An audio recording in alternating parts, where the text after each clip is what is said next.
Hello friends, welcome to this course on Abacus. In this lecture, we are going to perform the analysis of a pressure vessel. So in the strength of material, we perform the stress analysis of pressure vessel. So we are going to continue this in the Abacus software. So generally, as we already know that pressure vessels are filled with gas and liquid at very high pressure. So because the pressure is applied from the internal, different types of stresses occur into the material. So it is very important to study about this pressure vessel because they contain very highly explosive gas or liquids. So generally the pressure vessels come in two shapes, spherical and cylindrical. And most of the time you see generally the pressure vessels are in cylindrical because in cylindrical they have a longer length, so they can transport much larger volume of the liquid or gas. Now before going into the depth of pressure vessel, let's understand some basics of stresses in the pressure vessel.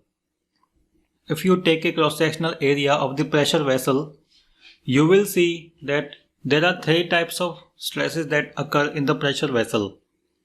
So I consider a small cross-sectional area.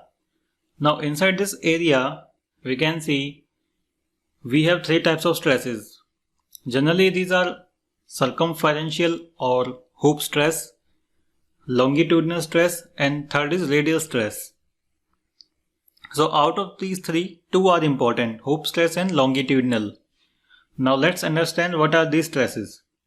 Now inside this cross-sectional area, we can see the pressure is applied from the liquid or gas from the inside, and this pressure is equal to the radial stress. So we don't need any separate formula for this. After that, this stress comes that is along the length of the cylinder. Now along the length it is called longitudinal stress, while along the radial surface it is called circumferential. So that it is along the circumference of the cylinder. So that is why it is called circumferential. Now we can calculate the formula for the hoop stresses and longitudinal stresses. So you can go back to your books and you can find the complete derivation. So generally what we do is we take a cross-sectional area, we do the force analysis. So outside force is equal to the inside force. So initially, from the inside the force is applied is pressure into area, which is equal to the bursting force. So sigma L represent the longitudinal stress. So after the derivation the value turns out to be PD by 4T.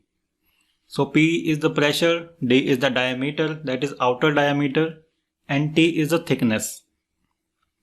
Similarly for the hoop stress, the value turns out to be PD by 2T. So we can see these two are related. So of all these two, hoop stresses are more important because these are along the circumference.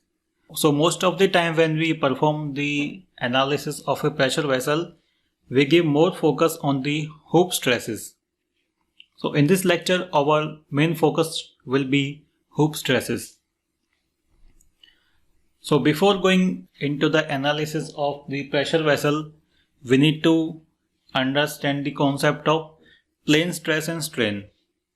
So generally whenever we have plane stress, it means let's consider we have a very thin plate whose thickness is very less. Along that the stress will be negligible because the cross-sectional area along that thickness is very less. So generally when we perform the analysis, we neglect the stress in the third dimension. And in case of plane strain, sometimes what happens that whenever we have a very large geometry, so length is very large, and let's say a load is applied onto this. So whenever the load applied on a very large structure, so there is not much a significant change on the largest part. So what we do is we neglect that very large part because we cannot directly calculate the strain, and the strain will be very less, so which can be neglected. So that condition is called plane strain. So In case of the pressure vessel, we can see the thickness is very small as compared to the length. So length of the cylinder is very large as compared to the other dimension. So we can consider the analysis of pressure vessel as a plane strain.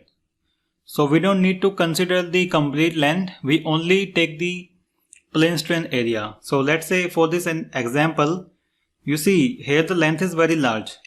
So we don't need to calculate the strain along this z direction. We only need to perform the analysis onto this front face. So that is what we are going to do into this analysis. So now let's define the problem. So we are going to only take the cross-sectional area of the pressure vessel. Outer diameter is 500, thickness is 25 mm. So now let's define the problem. So it is only the cross-sectional area of the pressure vessel. Outer diameter is 500, thickness is 25 mm, and the pressure is applied, that is 5 megapascal. So this pressure is internal pressure. Material is steel. Value of E and mu are given. Okay, so we will consider this as a nonlinear geometry. So we want to see the change in geometry by applying this pressure.